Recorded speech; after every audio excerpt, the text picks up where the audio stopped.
Good afternoon, everyone. It's February the 7th. I'm Dick Harrison, Apex Predator Hunting. We have a brand new RIX DBH. We did demo a unit before, pretty cool unit. There's nothing online for sighting it in, so that's what we'll be doing today. Again, just unpackaged it. We're not going to go through anything like that, but we will show you the way to set it up in through the scope. We are going to be shooting at 100 yards. I do have a hand warmer down there, what I use anyway, and a big piece of cardboard. I did end up bore sighting my rifle, so we don't waste too much ammunition. This is just a 6mm cartridge, or laser cartridge is what it is for bore sighting. So got that pretty close. I did not show that. Anyways, that's what we're going to be doing today. So stay tuned. Thank you.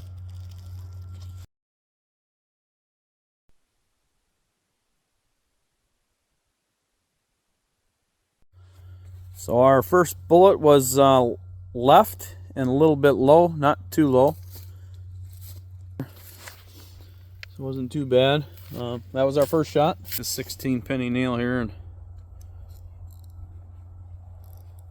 holding in that clothespin. Heat it up, that way I can see it, not burn my fingers. That gives me plenty of time to get back down there to freeze the frame and adjust the scope. So then that's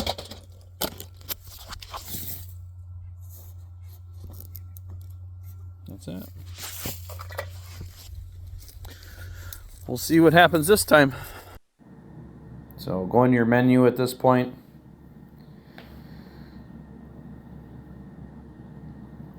And then once you get to this point, go to the second one from the bottom there, zeroing. We're zeroing at 100 yards there.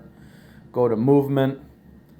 I like to freeze the frame first. Just helps me hold still, obviously, a little bit better. And that way I can move the crosshairs up or down. Y is up or down, X is left and right. So once you'd freeze the frame there, you know, you'll go up and you'll see after I get it up as far as I want it, I do end up moving it left a little bit with the X.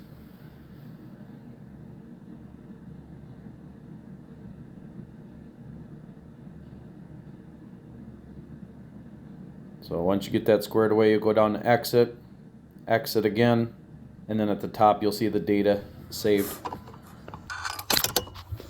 And remember too, guys, you want to shoot off of something pretty stable. This is a cheap Caldwell shooting, cheap lead sled, I'm going to say, but works pretty good. At least you're shooting off something solid, you know. So inside here's the scope, where I'm aiming the best I can there. Well, we're getting closer. We're just a little bit to the left there. I'll aim here, and I should be able to see that nail. I'll be able to move it over to compensate for that. And again, too, once you even get it sighted in at 100 yards, you want to check it at 200, 300, 400, 500, only because you may not have your muzzle velocity inputted correctly, in which it's good to have a chronograph to check that, which I already have with this particular rifle.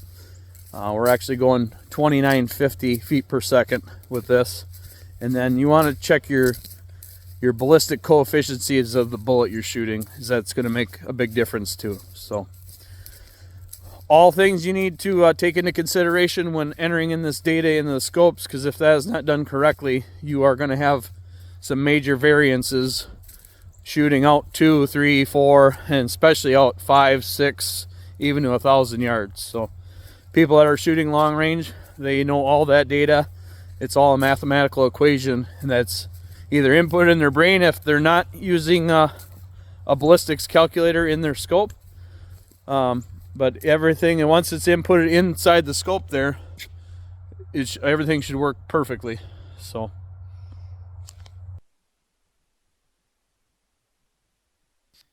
again, once you get in the scope there, if you click the button once, you'll come up with that screen. You want to click and hold the left button.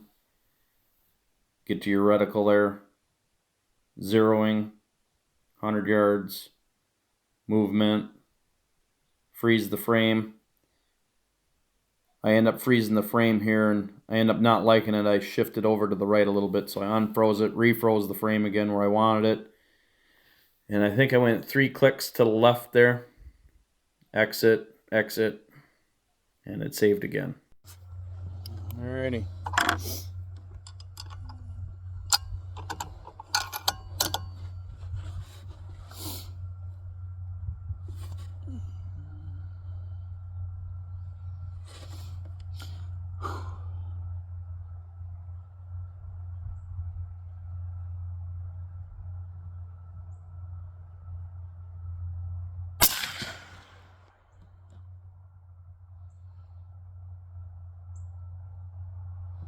Well, go on and check her again.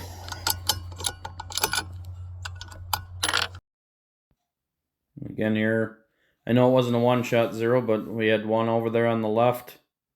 We were high there, and then we brought it down. It was still number a little bit left. 2, and then the one 3, dead center. And then there was shot number 4. So what we're gonna do now is we've already inputted the data in our phone. I'll see if I can screen share it here. But we're going to upload all of our ballistic data now that we have our scope zeroed at 100. Now we're going to enter in all that data, our BC, muzzle velocity, and then we're going to upload that into the scope. That way the LFR is squared away. And from the one I had before, should have no issues shooting coyotes or any target animal or targets beyond 500. I mean, especially with when you have your stuff entered in correctly. So let's do that quick, and we'll show you how to do it. So first things first, go back in your menu, the Wi-Fi button, make sure that is turned on. Go into your phone. This is go into the RIX app, hit connect on the bottom left, and then once you have everything on, hit connect, and it should prompt you. I sped it ahead a little bit here. You'll see confirm. We confirmed it. And right there, we're connected to the DBH D6. There it says connected without internet. Go into the app here, upload your profile, which I already had loaded and entered in. And you'll see your ballistic coefficiencies, your drag, your bullet weight, your muzzle velocity, sight height, that is important, and zeroed at 100 yards. Hit send to device at the top inside the scope. You'll see it saved, and that's the end. Thank you for watching.